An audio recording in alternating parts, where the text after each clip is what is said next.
Hello, welcome back to my channel. আশা করি আপনারা ভালো আছেন, আমরাও ভালো আছি। তো আজকে আমি বানাতে চলেছি একটা এমন বাঙালি ডেলিকেসি যা একবার খেলে মন পুড়িয়ে যাবে। নাম শুনলেই জিভে জল আসছে, চিংড়ি মালাইকারি। তো এখানে প্রথমে আমি চিংড়িগুলোকে ভালো করে ধুয়ে নিয়েছি।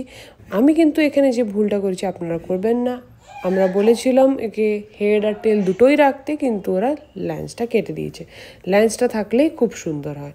তো নুন, হলুদ আর একটু সর্ষে তেল দিয়ে ভালো করে ওটাকে ম্যারিনেট করে এখানে সর্ষে তেল গরম করে ভেজে নিলাম একে একে করে। তারপর সেই তেলে আমি দারচিনি, কিছু ছোটো এলাচ, লবঙ্গ দিয়ে কিছুটা নেড়ে নিলাম। নেড়ে নেওয়ার পর আমি এখানে 3টে মিডিয়াম সাইজ পেঁয়াজকে গ্রাইন্ড করে রেখেছিলাম। ওটাকে ভালো করে লাল হওয়া অবধি ভাজবেন। যেমনি একটু ভেজে যাবে তারপরে রসুন বাটা আর লঙ্কা বাটাটা এখানে দিয়ে দিলাম। তার সাথেই একটু হলুদ, ধনে গুঁড়ো আর কাশ্মীরি লাল গুঁড়ো দিয়ে ভালো করে কষাবেন যত অবধি এতে তেল না ছেড়েছে। তো ওখানে চাপা দিয়ে আমি এখানে পেস্টটা তৈরি করে নিচ্ছি। পেস্টের জন্য আমাদের লাগবে 3 বড় চামচ পোস্ত বা 1.5 চামচ কালো সর্ষে, তার সাথে যাবে 10 থেকে 15টা কাজু দিয়ে ভালো করে পেস্ট করে নেওয়ার পর এখানে আমার তেল ছেড়ে গেছিলো, তার সাথে আমি মিশিয়ে দিলাম পেস্টটা। এবারে আবার কিছু সময় চাপা দিয়ে কষাতে হবে।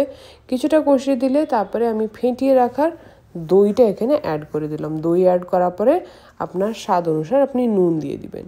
তারপরে কিছু সময় আবার ঢাকা দিয়ে আমরা কষাবো, কিন্তু দই দেওয়ার পর ভালো করে চালিয়ে তারপরেই ঢাকা দিবেন।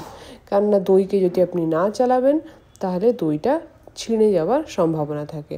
তার সাথে আমি অ্যাড করলাম কোকোনাট মিল্ক। তো আমি এখানে এটা 200 ml কোকোনাট মিল্ক ইউজ করেছি। কোকোনাট মিল্কটা দিয়ে কিছু সময় ঢাকা দেওয়ার পর একে একে চিংড়ি আমরা যে ভেজে রেখেছিলাম তাকে নামিয়ে দিবেন।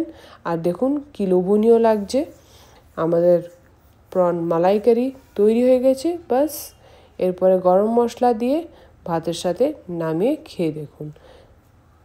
Thanks for watching. Do not forget to like, share and subscribe.